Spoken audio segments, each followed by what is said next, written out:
আচ্ছা, ভাবুন তো, এমন একটা জগতের কথা যেখানে যে কোনো বাধায় আসলে নতুন কোনো সুযোগ। দারুণ না ব্যাপারটা? আজকে আমরা নিক ওয়েস্টারগার্ডের বই গেট স্ক্র্যাপি থেকে ঠিক এই আইডিয়াটাই বুঝতে চেষ্টা করব। দেখব কিভাবে নিজেদের সীমাবদ্ধতাকেই সবচেয়ে বড় শক্তিতে পরিণত করা যায় আর কম সম্পদ দিয়েও অসাধারণ কিছু করে ফেলা যায়। চলুন শুরু করা যাক। শুরুতেই এই প্রশ্নটা নিয়ে একটু ভাবা যাক। আমাদের সবার জীবনেই কিন্তু এমনটা মনে হয়, তাই না? যে যদি আরেকটু বাজেট থাকতো বা আরেকটু সময় পাওয়া যেত, কিংবা যদি একটা পারফেক্ট টিম থাকতো, তাহলে হয়তো কাজটা হয়ে যেত। কিন্তু সত্যিটা হলো, সাফল্য আসলে কত টাকা বা কত সুযোগ সুবিধা আছে তার উপর নির্ভর করে না, বরং যা কিছু আমাদের হাতে আছে সেটাকে আমরা কিভাবে ব্যবহার করছি তার উপরেই সবকিছু নির্ভর করে। তো এই সমস্যার সমাধানটা কি? এখানেই আসছে স্ক্র্যাপি মাইন্ডসেটের আইডিয়াটা। এর মানে কিন্তু শুধু দিনরাত খেটে যাওয়া না, বরং আরও স্মার্টলি কাজ করা। মানে যা আছে সেটা দিয়ে কিভাবে সবচেয়ে ভালো ফলাফল বের করে আনা যায় সেই শিল্পটা শেখা। ধরুন, কম খরচে একটা মার্কেটিং ক্যাম্পেইন করতে হবে। কিভাবে করা যায়? এই যে নতুন করে ভাবা, এইটাই স্ক্র্যাপি মাইন্ডসেট। আচ্ছা, তাহলে এই স্ক্র্যাপি হওয়া মানে ঠিক কি? সহজ কথায়, এটা হলো মানসিকতার একটা সুইচ অন করার মতো। সঠিক সময়ের জন্য বা সব রিসোর্স জোগাড় হওয়ার জন্য অপেক্ষা না করে নিজেকে শুধু একটা প্রশ্ন করা, আমার কাছে এখন যা আছে তা দিয়ে এই মুহূর্তে আমি কি করতে পারি? বিশ্বাস করুন, এই একটা প্রশ্নই কিন্তু পুরো খেলাটা ঘুরিয়ে দিতে পারে। দেখুন, এখানে দুই ধরনের মানসিকতার পার্থক্যটা কিন্তু একদম পরিষ্কার।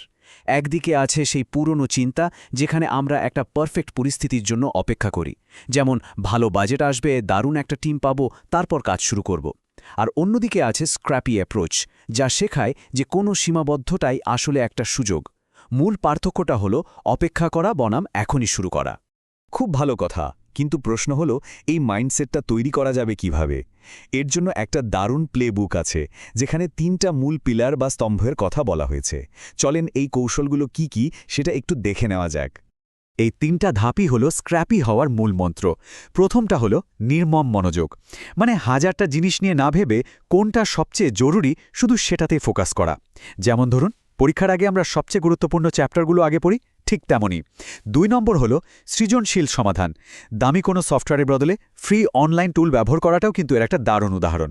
আর সব শেষে সাহসী পদক্ষেপ, মানে শুধু প্ল্যান না করে ছোট করে হলেও কাজটা শুরু করে দেওয়া।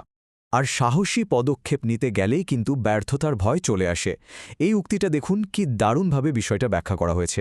স্ক্র্যাপি অ্যাপ্রোচে ফেলিওর বা ব্যর্থতা মানে থেমে যাওয়া নয়, বরং এটা শেখার একটা সুযোগ। প্রত্যেকটা ভুল আসলে নতুন ডেটা দেয়, যা আমাদের শেখায় পরের বার কিভাবে আরও ভালোভাবে কাজটা করা যায়। দিন শেষে পুরো ব্যাপারটা কিন্তু নিজের হাতে। অন্য কেউ এসে সমস্যাটা সমাধান করে দেবে এই আশায় বসে না থেকে নিজেই উদ্যোগ নেয়া, নিজেই সামনে এগিয়ে এসে কাজের গতি তৈরি করা।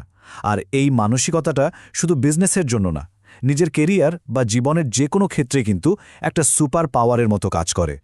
তো থিওরি তো অনেক হলো, এখন কথা হচ্ছে বাস্তবে এটা শুরু করা যাবে কিভাবে। চলুন দেখি আজ থেকে এই যাত্রাটা কিভাবে শুরু করা যায়। আর সবচেয়ে ভালো খবরটা কি জানেন? শুরু করার জন্য বিশাল কোনো প্ল্যান বা বড় কোনো লাফ দেওয়ার কোনো দরকারই নেই। যে কোনো বড় পরিবর্তনের শুরু কিন্তু হয় খুব ছোট্ট একটা পদক্ষেপ দিয়ে। তাই প্রথম পদক্ষেপটা সবসময় হওয়া উচিত সবচেয়ে ছোট আর সহজ। তাহলে মূল প্রশ্নটা হলো এটাই। একবার ভাবুন তো, নিজের কাজ বা জীবনের এমন কোনো জায়গা নিয়ে যেখানে মনে হচ্ছে যেন আটকে আছেন। এবার নিজেকে প্রশ্ন করুন, যা কিছু হাতের কাছে আছে সেটা দিয়ে এই মুহূর্তে ঠিক কোন ছোট কাজটা করা যায়। শেষ করার আগে এই শক্তিশালী কথাটা মনে গেঁথে নেওয়া দরকার। আসল ব্যাপারটা হলো আমাদের যা যা দরকার তার সবকিছু পাওয়ার অপেক্ষা করা নয়। আসল ব্যাপারটা হলো যা কিছু আমাদের কাছে আছে সেটাকেই কাজে লাগিয়ে কাঙ্ক্ষিত ফলাফলটা তৈরি করা। এটাই হলো স্ক্র্যাপি হওয়া, আর এর শুরুটা হতে পারে ঠিক আজ থেকেই।